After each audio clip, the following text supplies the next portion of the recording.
the show, everybody. This is That Range Life, a show sometimes about golf, episode 36. Just kidding, 76. Remember that bit? Remember that bit? Episode 76. And before we get into liking and subscribing, just real quick. Yeah. Chris. Yeah. 16 years, man. 16 good years. Yeah. Talk about it. So the Blackhawks traded away good old number 2, Duncan Keith, to the Edmonton Oilers. I don't know. You can start with your thoughts. You're the hockey guy, and I have mine. Now from the cup teams, you know who's left? Taves, Kane. That's the list. Yeah, that is Taves it. and Kane, the guys who started it. They're the only ones left from those Stanley Cup teams. So Bill, give me your thoughts on the career of one Duncan Keith. Well, obviously, no doubt, Hall of Famer. Fantastic defenseman. Now, here, I always had an ongoing issue with him, in that he's a little too risky for my liking. Did a lot of coughing the puck up at blue lines that came back to haunt him. But at the end of the day, he won Conn Smythe. He had good numbers. I would say that he prevented far more goals than he caused. Right. Just a monster. And the thing is, when you're out there for 74 minutes per 60-minute game, right, that's going to happen. So, what was it, was it 2015 where he averaged 25 minutes of ice time? I mean, probably. Just absurd. He did it multiple times. And be like, oh, Keith Skate had 32 minutes in the game tonight. It's just unbelievable. Yeah. And I don't think I can't relate to that other than I know how hard it was to play half of a game as a defenseman at a fairly competitive level that was not the NHL. Yeah. I can only imagine how hard that was. And I mean, guys are doing it now too, but like not at the rate and pace and excellence he was. And level. Yeah. Yeah. Just fantastic player by all accounts, great teammates, great leader. I think there's something to be said. I know. So the speculation has been, well, if he was going to go, he had no trade clause, right? No move. Yeah. And if he's going to go somewhere, he wanted to go back out west in Canada, close to home. He has a son, single dad, and family out there. Wanted to be closer to his family. I saw something today that said basically that left one hockey team who wouldn't be horrible and could actually like take on the cap space. It's $5.5 million hit. Basically that would have fit the bill. And it was, of course, the Edmonton Oilers. And I started to think about this Blackhawks ship. This isn't, everyone's like, oh, it's transitions rebuild. No, it's not. This is like a sinking ship right now, especially with the alleged assault investigations going on, which by everything I'm hearing in rumor, albeit rumors are rumors, in rumor world is this thing is going to get nasty. It's bad. It's bad like what's gotten out there, and a lot of it hasn't even gotten out there yet. So right. I have a feeling there's a good chance he's like, no one's making good decisions. This isn't going the wrong way. I'm 38 years old. Get me out of here. Oh, what's up, Connor McDavid? I'll go play with him. So although the Blackhawks got a good deal for him. Yeah, I mean, they got back a good return. So decent defenseman, young guy. I don't know. I mean, he's not Duncan Keith in his prime by any means. I don't even know if he's Duncan Keith now, but he's a solid defenseman, something they've struggled to get. And third round pick, and knows they didn't have to keep any salary, which is clutch. That's huge. Yeah. But this young defenseman, I think Chris Jones is his name. Caleb Jones. Caleb Jones. Yeah. Caleb Jones has a brother in the National League named Seth Jones, who is an elite defenseman who is, there have been rumors of him being interested in coming to Chicago next season. Yeah. This may be what it takes. So I've read someone's like, we get Caleb Jones and Seth Jones out of this. Hell yeah. Yeah. So we'll see. That said, I don't know if I'm going to be a Blackhawks fan come start of the season. There's a lot that needs to happen. let's just say on the business side. Off the ice. Yeah. Ooh, Yeah. God. I know. And they don't, I would argue they don't have a great pedigree there as it is, allegedly, but we'll see what happens. Well, let's bring it back to Duncan Keith and the greatness that was Duncan Keith. And of course, there's a story where, you know, he got hit in the face with a puck and what was it, 6 teeth knocked out, and he missed. And he's like, oh, four of them were already. He goes, 4 of them were already fake, so it didn't matter. Right. But yeah, he missed a shift or two, came back in. I will state for the record that I believe Duncan Keith will go down as the second best Blackhawk to ever play in the uniform. Who's number 1? I think Patrick Kane will end up being the best Blackhawk that's ever played. I could see that. The jury's still out, obviously, but I think we probably saw through this run here, now that we're down to just Taves and Kane, I think we probably saw maybe the 4 best Blackhawks to ever play as a Blackhawk. I'd say if it's not Stan Mikita, right, it's someone in that conversation of Keith. I think Keith, Taves, Kane. Yep. Your Hossa. 4th. I was gonna say Hossa. I mean, Seabrook, sure. like Seabrook, very good. He's not. No. And I love Seabrook is my guy. I love Seabrook, but yeah, those are the guys. You can pick one. Do you know what kills me? The amount of people who will still be like, oh no, number 7 and Blackhawks. That's Chris Chelios. It's like, no, not even close, man. Are you kidding me? It's not even close. Yeah. And like we're 90s kids. Like we grew up on those Blackhawks, right? Yeah. I loved those teams. And he's a Chicago boy. Yeah, right. But it's not even, there's no way. I'm going to be sad to see. I'm sad to see him go for sure. I'm super pumped for him. He gets to be with his family. Absolute Iron Man. I loved how like every year he would come into fitness testing and they were like, this guy didn't even take an off season. He would just murder everybody. And like Patrick Sharp would do everything in his power just to contend with him and would. Finally, one year, Patrick Sharp actually like beat him in all the fitness testing. Mm-hmm. And it was a thing the whole year. And anytime it came out, like, I kind of giggled about it. Like Keith would be pissed. Right. I was like, God. And he's a borderline crazy person, which is why he was so successful in the NHL. Yeah. But what a warrior that guy is, and what a career. Yeah. Even if he could play who knows how many more years, but I really wish, and maybe it'll be fun if he could turn that his presence and leadership does something to turn that Edmonton team around a little bit. I don't really trust that Edmonton team. They don't have a great front office. Yeah, but it's true. I don't hate it. I don't hate seeing Duncan Keith wearing the Oilers colors. It is what it is. Yeah. I'd rather him be free and happy than stuck in this thing right now. Just saying. Yeah, for sure. But anyways, all right. To Duncan Keith. That range life, a tip of the cap. Absolutely. To good old number 2. Number two. Okay. Showtime. See what we did there. All right. Like I said, don't forget to subscribe to the channel where we talk Duncan Keith and hockey all the time. Subscribe to this channel, hit the bell, get the notifications. That'd be great. Never know when a new hockey video is coming up. And then maybe give us hey, what are your thoughts on Duncan Keith? Leave a comment below. Tell us about it. Yeah, I know we got some hockey guys that watch Scoob. Yeah, Scoob. I better get at least 6 paragraphs in the comments on this. With no periods or commas, no punctuation, just definitely a stream of conscience into the comment box. We want you to be you. Yeah, do all that for us. That'd be great. Chris and I worked on some additional content this weekend, like we've been promising, and it slaps, man. It's coming up. It's so good.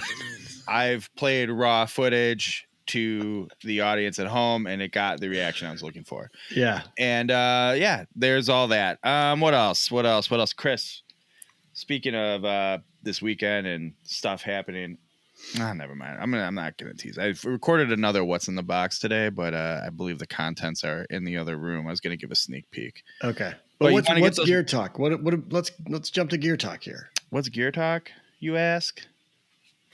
This week we feature the SIK Pro Putter in this here putter cover, which I'm not going to show you. We'll leave the reveal for the segment. As previously seen, if there are subscribers that do hit bells for our channel, somewhere up here there is a unboxing, a what's in the box of said SIK Pro Putter. Yep. And by the time this video has come out, the review is up on drivingcheers.com as well. So we'll talk about that. Synergy. That's Gear Synergy. Talk. Synergy. Just we're flowing. The content's just all matched up today or this week. Okay. You have that, and then like I said, Chris and I golfed this weekend, and it's really good to be back together. We'll talk about that. All right, Chris, it's time. Gear Talk. All right, we're talking about the SIK Pro Putter. SIK standing for Study in Kinematics, as it says on top of the head cover. Okay. Let's unveil it. Unveil it. It's not a piece of meat. How's the veal? Unveil it. There she is. She is. Very nice. So we've talked about SIK a little bit in a previous video. It's true. The Cobra 3D printed putters and the vintage series, they collaborated with SIK to create to implement the SIK DLT face, which stands for Descending Loft Technology. We'll dive into that in a bit. Okay. Here's what's going on with these guys. They have a handful of different putter shapes. This is their answer 2. It's sort of a mix between the two. You see it. We have supplemental pictures, of course, but you see this tri-sole here, right? That's a characteristic that's common of old ping answer 2s. The answer. Now, you've used that terminology. Is that common terminology within the putter world, the tri-sole? I think so. Maybe not to like the average Joe who's just going to Golfsmith. I might just have to start the show over. That was a lot of Duncan Keith dialogue to start the show over, but this is bad. Golf Galaxy, PJ Superstore. There you go. Okay.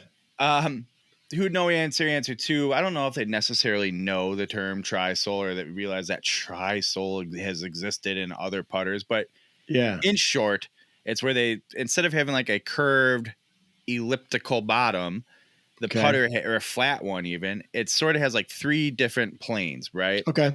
I would argue, though, as an answer 2 characteristic, the putter that makes all the gear nerds out there go crazy for the tri-sole is, in fact, the Scotty Cameron Newport 2 that Tiger Woods used to win a zillion majors. Right. His has a tri-sole on it. So what does it do? It creates 3 independent surfaces, right? But you don't it's not like you put your putter on the heel or the toe like this. Some people say it grounds it better. I don't know. I am more of an elliptical shape kind of guy, but at the same time, like, the nerd in me, I love a good tri-sole on it. And this one has a good one. Is the elliptical the most common sort of? I would say shape? These days, yes. And I'm sure it has something to do with the ease of CAD coding or something on the mills. I don't know.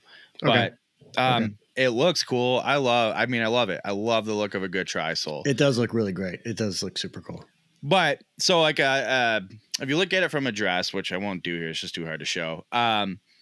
An answer 2 is always a little boxier, straighter lines, and it doesn't have too much roundness to it. Okay. So it kind of has that going, but it has like more of a rounded corner on it, if you will, on the bumpers, like an answer putter. So that's why I say it's sort of like an answer 2. It has a little thicker of a top line than I would say most of the classics do, but that's all right. I'm sure that has. I'm wondering if that doesn't have something to do with the DLT face, which we'll talk about.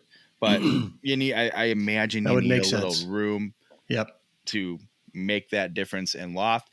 But yeah, it's really nice looking. They are all milled, built, and delivered. Well, I shouldn't say delivered. Sent from America.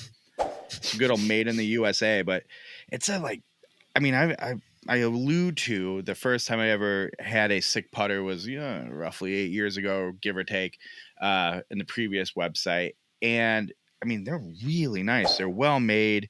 They feel good. They don't have any of that like chintzy kind of like, hey, I can make a putter too. Like it's real deal premium stuff. And I mean, all the finishing on it's good. I mean, it's tight. It's the best way I can put it. It's like when you hear a band performing live and they're just tight. Yeah. Everything's just and tight. I got to hit this one. I actually did get to kind of test it myself. which was fun. Mm-hmm, And that's exactly, I would describe it the same way. It looks great, feels really good. You can feel the ball off the face. I really liked it. So Very good. I will go back to that thicker face. It's unique. So there's a lot of stuff unique to this putter that kind of sound like I'm criticizing it, but I'm not. Like the sound is a little clickier Yeah, than mill I can see putters get that. to be, but Yeah. there's not a bunch of deep face milling here, which is usually what softens that blow a little bit. It's thicker, so in theory there's a little more steel behind the ball at impact. Okay, so it's gonna make it click a little bit, but it's not like a rock. It's not like that tacky kind of sound. It's enough to let you know where you hit the ball, how you hit the ball, and give it a presence, but still feels good. Still feels like Yeah. just the right amount of feedback. Of course, depending on which ball you use, how soft it is, how hard it is, that will make a difference. But that should be any putter unless it's like a super rubbery insert. Not the case here. 100% milled. What else is there to talk about with this guy? You can get these, by the way, in different finishes, paint schemes. You know, they do a lot of customization, so you can go through a whole custom process. You might get up there in price a little bit. You can start adding in like the LA Golf's putter shaft. I don't know what they call it, which is another $400. You can get a BGT stability shaft in here, right? Different but they are billed to order, though. I mean, through and through, right? I mean, right. So you pick a putter head shape. When you go to their website, so you're going to order straight from them. You're not going to go through a fitting, which you should go through a fitting. But you pick which head you like. So I like, all right, an answer 2 shape. Then you can go through and go, do you want a plumber's neck? Do you want a slant neck? Do you double bend or whatever, right? There's 4 different hosel options. And then from there, you can pick your length, your loft, your lie, all of that. So it is made to order still in custom-ish, but you don't get necessarily all the crazy selections like grip type. I think you can pick like stepless or step putter shaft, for the stock stuff. But I mean, your putter will be made the way you want it to be made. But if it's, you want to go crazier, they do offer a custom program that gets pretty up there, pretty elite, nice stuff. The putters are really good. They're very much worth it. I mean, I don't remember the exact line in my review, but it's like, if you're of the mindset, it's like, whoa. The only premium putter brands out there are Scotty Cameron, Bettinardi, maybe Odyssey. You're sorely mistaken. SIK belongs in that conversation big time. So let's talk about that descending loft technology face. Okay. Again, we talked about it in the Cobra putter review, but the idea is, I feel like it's weird. I've been holding it like this. I'm just going to set it down. So the way the face works, you could flip it over. Yeah, but it's like you can't even see it. So, okay. But so you can see a little bit here. They don't have the big swirly fly mills everyone's used to seeing. It's not flat. Right in the center, it's just like some thin, not too deep, straight lines, like grooves, okay? Okay. This is where the magic happens. They came up with a design through the use of basically launch monitors and, not just the slow speed or the high speed cameras. Yeah. The typical stuff you've heard about putters, but actual launch monitors. And I think the tech's become more and more common, but they started realizing even the best putters, like, they're not coming in the same plane every time. Of course, the better of a putter you are, the more consistent, like Tiger Woods, Rory McIlroy, insert name here. They're probably coming in pretty consistent. Right. But the likes of you and me, hey, we're decent putters, right? Well, we'll get to that. But like, we might come into the ball a little up on this, even if it's just a little bit. We might come into the ball, if you will, a degree, come into it a little down like this a little bit, right? Or we might come in square. We're not perfect, but it makes a huge difference with what the ball does. And what they want the ball to do is to not like pop up in the air, not go down into the ground, and then backspin and then pop up. Right. It just like gets it out of the depression just enough and starts rolling end over end. And that's one of the things. I mean, my SIK from 8 years ago or whatever it was, and this one, they put incredible rolls on the ball, just smooth, immediate, confident. I don't know if that's just me, but I feel like you can always tell a difference. Some putters, it's like the ball's rolling fine, and then that ball is just hitting a line and just tracking on it. There's something about it, how it comes off the face. And maybe that's just me in my heart of hearts, but I do feel like that happens. And that's what happens with this guy. It's like it grabs its line and just gets on it, right? Yep. So what they do, they make the face so it's like 4 degrees of loft at the top. Then it goes down to almost like another plane where it's 3 degrees of loft, 2 degrees of loft, 1 degree of loft. So the theory being, no matter how you come through with your club head, you're going to get a neutral face at impact to get the right roll on your ball. Now, if you are severely up or severely down, right, that's going to make a difference. Right. That said, there's still like the standard neutral loft of your club. So if your neutral is like 7 degrees and that's the best fit for you, it's giving you that change throughout the face, but like set to your neutral point, you know, if that makes any sense. So that is why fitting is still important. You want to get it right, but I look at it more as it gives you some forgiveness in your putting stroke. And I know myself, and I know you can use all the forgiveness, even in putting, all the forgiveness we can get to make sure 100%. We get a nice, smooth, clean roll on the ball. I think these clubs do it. And by all accounts, the mallets and mid mallets they offer are incredible. I would like to try those one day. I forgot. It's driving me nuts what the mallet's called. I can picture it. It's really weird looking, but I've heard rave reviews about it. People. Yeah, it's funny. I would like to get my hands on one of those mallets too. I'm quite intrigued myself. Yeah. Noted. That's something we have to work on out of this show. There you go. But I don't know. It's like at the end of the day, layman's terms, this putter is really good. It's very nice. I think it's a really good premium putter that deserves a lot of attention. It looks so good in hand. It's one of those things you need a putter to look good to your eye, I think, and this one does it. Feels great, rolls the ball great. Can't say enough about it. If you're, I have one question before we close it out. During the unboxing, you were a bit impressed, or I don't know what you want to call it. I guess I would be impressed about the grip itself. Have you done any research on the grip? I know you really like just the look and feel of it out of the box. You've used it now. So the one that came on this is it's a basic pistol shape. Okay. But it's got kind of a tacky outer material. I don't know who makes it.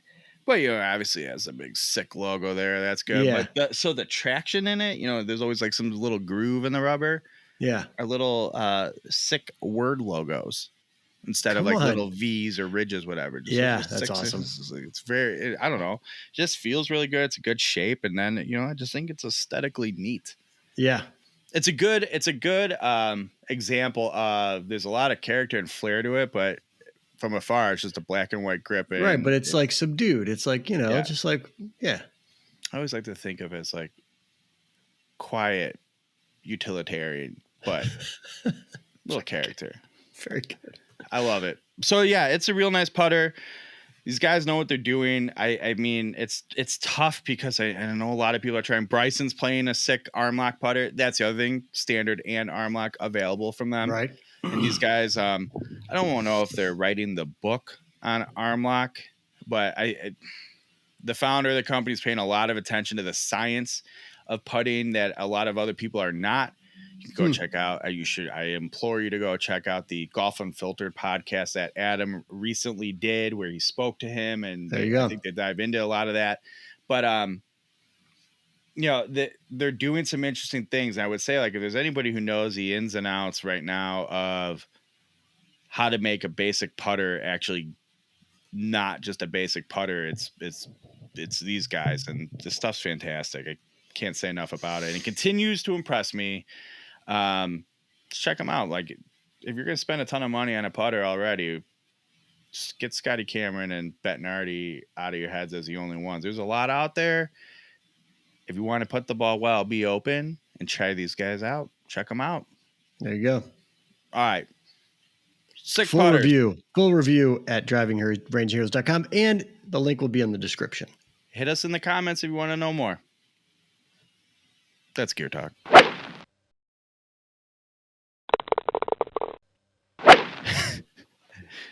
Folks, what you may not know is sometimes this show is a lot more difficult than it needs to be, and it takes multiple takes just to start a segment, and that's what we just did. Anyway, Gear Talk was fantastic. I thought talking about the good. SIK Pro Series putter. Go check them out. Check out all the other models they have too. They have I want to say it's called the Joe. It's got a little bit more of a flare. It's a little more flowy. It's a beautiful looking putter. I really like the look of it. Might have to check one of those out someday. Check them out. All right, Chris. Okay. Yeah. You and I did all the golfs this past Saturday. How about it, man? Was for the two boys. We were them.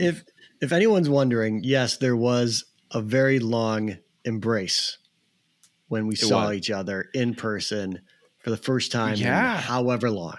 That was crazy wonderful to me. July, whatever it was. And it's like, man, you and I have been vaccinated for a while in golfing, but it's like our paths have not crossed. Wait, hang on. We said that. I don't know if that's true. No, you were. I was fully vaccinated when we played at Harborside, but you were still, I think, I don't know if were you pending shot too, but either way, we weren't fully. I might have been half vaccinated or something, whatever. Yeah. And because, we are good boys, we don't tempt fate, and we did follow the rules. So it was really good to just be back to sort of normal. Right. And playing the golfs together is really a fun time. We had a really fun time. We did have a really good time. Honestly, man. It was awesome. Super the best part of our get together wasn't even on the golf course. Like we alluded to earlier, stay tuned right. for some additional content that was created. It was invigorating, but the golf itself, let's talk about that a little bit. No clinics were put on, but there were mixes of some really good golf and some terrible golf. But man, Pilot Hills Golf Club, I think the new HQ of that range life. It's true. And could be worse. That is a good place to be. A lot of fun out there. Yeah. And I mean, you're coming off your health issue, right? First time out to play 18, I believe. Oh yeah. So that's, let's comment on that a little bit. It was interesting because I think I said last show, I went to the driving range. Yeah. And, earlier that week, and it was like, okay, it feels different, but it's serviceable. And it was funny this time around because I did not feel normal by any means. Part of it was like, I'm not used to waking up early because this thing I got going has me sleeping. Yeah. And setting an alarm clock and getting up and going was rough. But it's like all the things that feel off kind of can shift. And so I had like different off feelings. I'm like, all right, well, we'll see how it goes. And it took me about 11 holes. But to be fair, you played with me enough to know, even on good days when everything was fine, right? I always say, I'm like, give me 11 holes, then I'll be, or 13, 11, somewhere in there. Yeah. Then I'll be okay. Yeah. And then so that's what happened. I'm like, man, I think now it's like, let's start. If I had another 12 holes and you're like, I don't think you can make 12 holes, bro. Right. I got to say though, like you kept the ball in play. Like, yeah, your miss was new and different, but otherwise, I mean, you still golf the ball just fine. Serviceable for a good time. And you had some spells going where I was like, whoa, look at this guy today. He's going to, I won't talk about your putting game. Your putting was so. No, we do need to talk about my putting though, because that is part of the story. So like I shot almost a front. For your sake, I didn't want to bring it up. But the fact is, it just shows kind of my stick-to-itiveness and my toughness through a round because I would miss a birdie putt or a par putt so badly. Like I think at one point you said if we were playing together, like if we were a team playing like best ball or something, you would have like scolded me for like, what are you doing? Yeah. You're not even giving me a look. Like I'm hitting such bad first putts. I haven't. For somebody who golfs every week, and like I say all the time, I'm shocked you haven't broken 80 yet. Yeah. Because of again, being a serviceable player and seeing you play enough.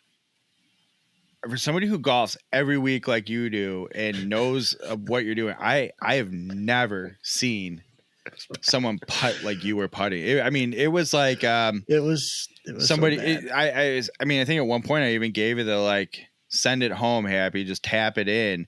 I mean, it's like I think it's so annoying on a golf course when someone pulls out a Happy Gilmore one. I'm like, oh, have you heard that one before? But like that's what's happening. You were just it'd be like a 6-foot putt and you're hammering it 14 feet past. It's like, what do you? But then what would happen on the 14-footer? I'd make the putt. I'd make the putt. Right. And this is what kills me. So like Chris isn't about to have, like a 27 putt round or a 30 putt round. It's going to be a healthy 36 putts, but your total like putting footage, how many feet of putts made today was going to be somewhere around like 230. Like, I mean, I think how many 3 putts do you think you had on the day? 2? I'd won. One? I'd won on the front. Jesus Christ. Isn't that crazy? I know, that's crazy. 3 putt. The amount of like 15, and I was impressed with myself because I thought I made a good like 8, a good handful of like 7 to 12 foot bogey or par saves myself. But the amount of like 15, 16 to 22 footers to save par or bogey. Actually, I think you said to me at one point, like another killer bogey save because you had to. Like, I mean, there are times like triple was many times triple was looking like a number that could be in play. Yeah. Yeah. And the fact that you would come back and make these putts, I've never seen anything like it. Never. It was it's like, I think too, the other line you had of the day was, you are putting on the worst, best putting clinic I've ever seen. Like, it's just a disaster. Just unbelievable. And it wasn't even like, there were times where I'm like, I'm not saying you should have cozied up to 2 inches, but like this putt, or you're putting down like a 45-degree hill. Right. I mean, they weren't hard putts, and at least to get like within 4 feet. Right. Like, what are you doing? The Wisconsin par 3, I think, is where it really broke you. Like, because I sent it past at least 15 feet, and you're like, and then I, made it on the comeback, and you're like, this isn't. What do you do? Like, how are you doing this? This doesn't make any sense. It was like legitimately upsetting, and I think to your point. Or that line where I said, like, I'm not kidding you. If you and I were on some sort of team where I had to count on you for putting in any way, shape, or form, I'd be so irritated with you right now. I mean, and I've played with you before at way more difficult greens to putt on, and I don't know what it is. I don't know what happened. I don't know what I was fascinating. Yeah, I don't know what I was doing. But it was fun. But whatever. It was certainly fun. It was a good time. You were just getting ready for those sandy, rocky, summertime, not peak season Arizona greens. That's right. That's right. Good segue.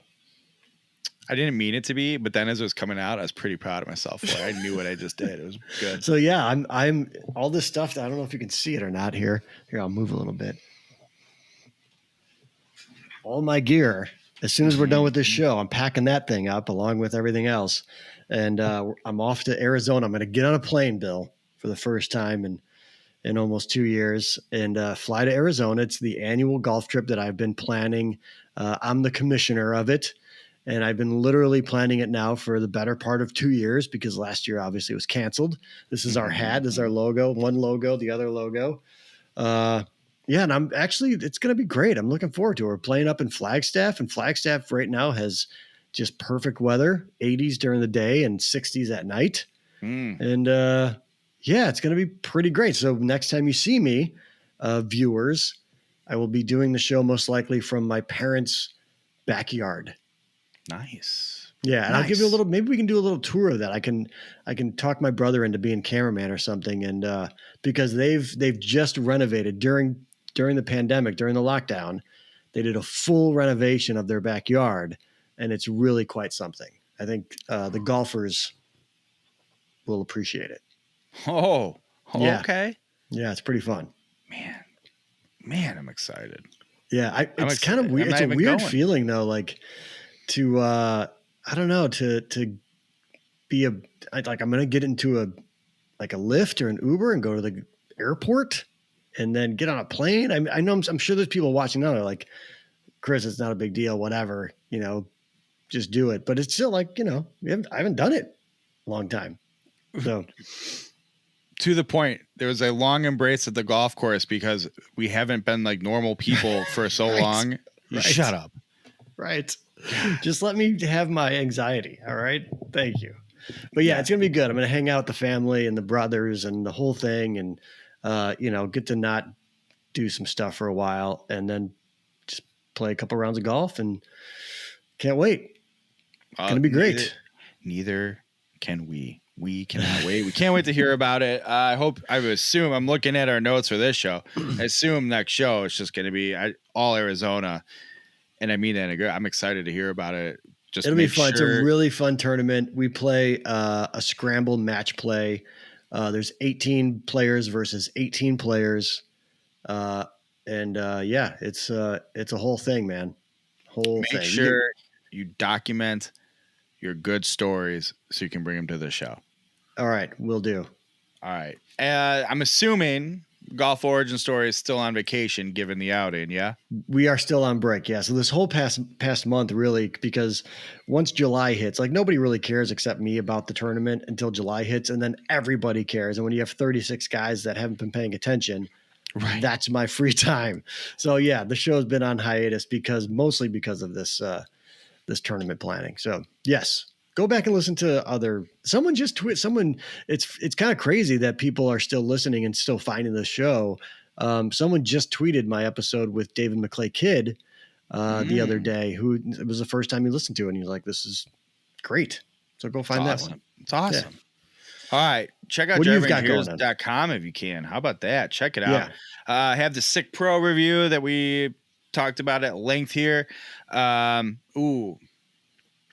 Let's see. This is coming out Thursday, so I can talk about it now. The new Tour Edge That's Pro right. 721 woods are out. Announced. They're not out yet. Announced. Right. Driver, fairway wood, hybrid. Just saying this, go check it out. There are some good looking golf clubs. One of them specifically, I cannot wait to get my hands on. I may or may not have tried one of the other ones already, but really sick stuff, man. Really nice stuff. I know that it's shocking. The tour, unofficial Tour Edge shows, they're on such a heater, man. It's like they've just so been good. They really really impressed me. Yeah. This stuff's coming out. It looks fantastic. I think people are going to be really pleased about it. And then talk about golf towels on Wednesday. That was what was up. Check this out. The American flag and a towel, golf towel. That's pretty nice. That's pretty nice. Let's see what else we got here. All right. This one's just like your standard bearer. Like your basic caddy towel, right? I need one of those caddy towels. I need a nice big towel like that. Those are good ones. I literally had one, and in my car when I saw you? And they call it it's like the Arizona or something because it's like black with like those kind of colors. I'm saving this one for our vintage guy here, the vintage range hero at driverangeheroes.com. He's from Amarillo, Texas. Yeah. Say that guy for him. Yeah. This one's just too. It's got this one here for young Thomas of Tommy O'Connell fame. Drive Range Heroes. California flag, right? That's a good one too. Wow, those are awesome, man. Who's making those? Say that from. And then I got this one. It's 2 on the nose to give to you. Oh, come on. That would have been perfect for the trip too. Would have been perfect for the trip. But these are made by Sunday Golf. Golf. Man. Got a little write up about that Wednesday. Check them out. That's awesome. Okay, nice all those links should be available and in the description. Right. All right, Chris, I will miss you in Arizona, but I'm sure I'll talk to you plenty, and then I'll probably get jealous that all these people get to golf with you. Like, no, it's my golf friend. But have fun. Please say hello to, I'm assuming you'll see my guy Scotty out there. I will see Scotty. J Riv will be along for the ride as well. Great. So yeah, the Riv. The Riv. Just kidding, the Riv. The Riv, we're due for a hangout after the Arizona trip. I think we can enjoy our hangout. Just say that. So that'll be good. Say hi to Scotty. Scotty, say hello to Chris as well for me. Enjoy the trip. Hey, by the way, real quick, Chris, our winner, I will be shipping this stuff out before I leave. So just keep an eye out. And yeah, I'm going to go tomorrow. I'm going to make time for it. I'm going to ship out. It's all boxed up. Thank you for delivering the club with the box so I can take that over there. So that stuff's going to go out. I will email you the tracking number, and Club Champion will be in touch very soon. All right. That's a guy. Hey, good reason to subscribe. The 1,000 subscription giveaway is going to be huge. We're only 400 something subscribers away. So get in now, because before you know it, we're going to be at 1,000, especially when the aforementioned Tease Twice video drops. I feel like that's really going to suck people in. Take off, right? More of that coming. I'll just say that. Right. All right. That's Chris McEwen. This is his YouTube page. He's going to Arizona. Be careful, please. Follow him at Chris McEwen. I'm sure he'll be posting plenty of great pictures and stuff he's going to regret.